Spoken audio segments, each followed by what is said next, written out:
kita itu menurutku ada di sebuah momen yang cukup signifikan gitu ya. For once aku coba memutar balik memori gitu, walaupun masih kecil waktu itu, ketika Munir dibunuh gitu ya, ketika Marsina kayak yang kita kan cuma bisa baca sejarah gitu ya.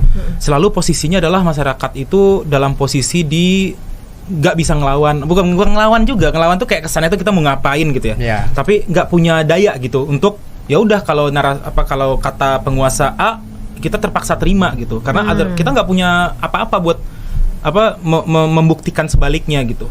Waktu kasus Bang Novel juga gitu ya, kayak bahwa kan itu juga dulu narasinya dendam pribadi ya, sama kan sampai ininya gitu, dan kemudian nggak pernah dilanjutkan lagi.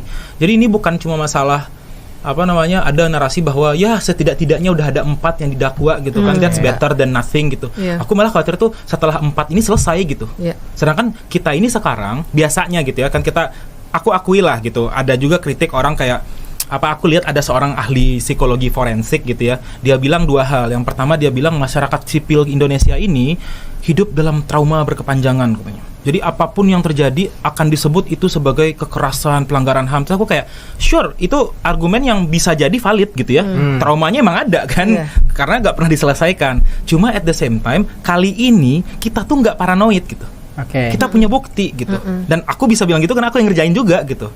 Dan kenapa pede ngomong kayak gitu, karena setelah kita rilis, silakan ditonton gitu, udah ada di channelnya LBHI, ada di channelnya ICW gitu ya, udah dipublikasikan, diuji juga oleh berbagai media independen gitu ya.